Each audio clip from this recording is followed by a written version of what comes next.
Vorsprung durch Technik, or progress through technology, has been Audi's philosophy since the company was founded. And there are few better examples of that philosophy than Audi's legendary all-wheel drive system, Quattro. In 1980, Audi was the first car company in the world to offer a permanent all-wheel drive production car, the Audi Quattro.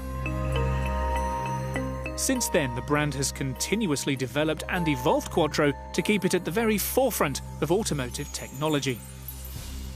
I'm here at one of the UK's most advanced automotive testing facilities, Myra. And in this film, I'll introduce the 3 different kinds of Quattro available and show you how Quattro works every day on every drive to maximise your safety, increasing grip and traction.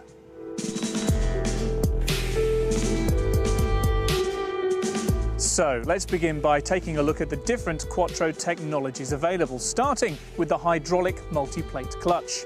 This type of Quattro is fitted to the S1, A3, TT and Q3, sending most of the engine's power to the front wheels, and uses the hydraulic multi-plate clutch to send more power to the rear wheels when needed. This process can all happen within a few thousandths of a second, so it's almost instantaneous.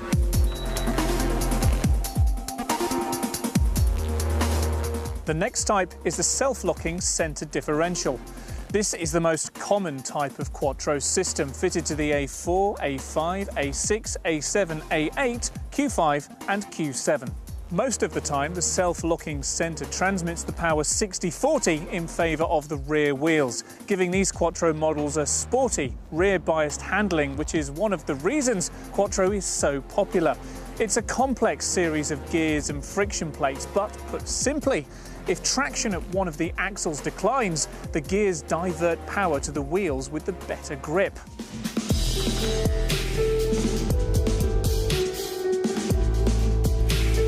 The final kind of Quattro system was developed for a very special car, the R8.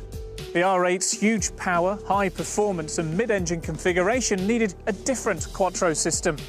The viscous coupling sends most of the power to the rear wheels, 85% most of the time, again diverting power to the front when the car needs it. So that's a quick introduction to each of the 3 Quattro types. But more importantly, why is Quattro even necessary?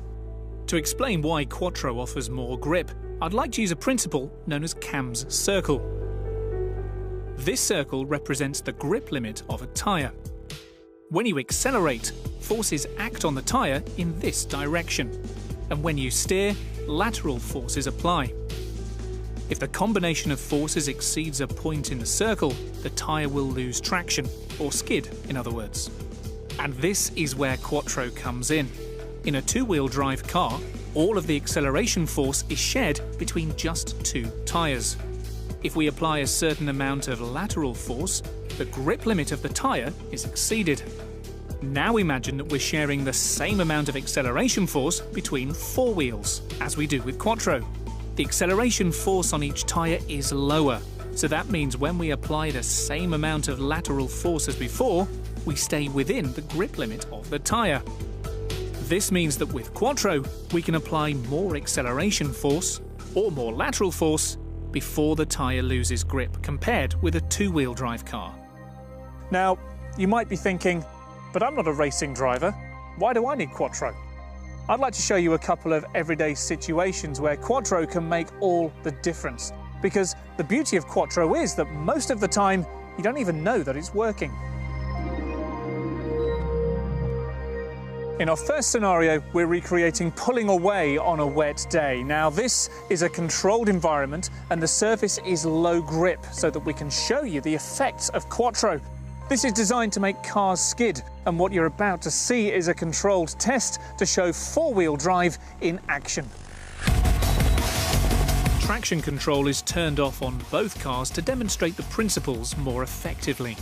As the cars pull away, the wheels begin to slip almost immediately. And here's where the big differences are. With Quattro, the forces are shared between 4 wheels, so each wheel has more grip. You can see that the wheels spin less with the Quattro than they do with a 2-wheel drive car. That translates into more grip and therefore more control. Our second scenario shows what happens when you accelerate around a corner. Remember, this is an extreme simulation to show you how quattro works. In the real world, you rarely know it's there. Under acceleration on a corner with four wheels sharing the forces, the quattro is maintaining better grip on the road surface than a two-wheel drive. With a two-wheel drive car, you'd see the front wheels spinning more, leading to possible understeer, which means that the car's trying to go in a straight line rather than around the corner. Every second, quattro is making hundreds of calculations, sending power exactly where it's most usable. This doesn't mean that two-wheel drive is unsafe. A front-wheel drive car is very easy to handle. It's just that four-wheel drive will always offer more grip under acceleration.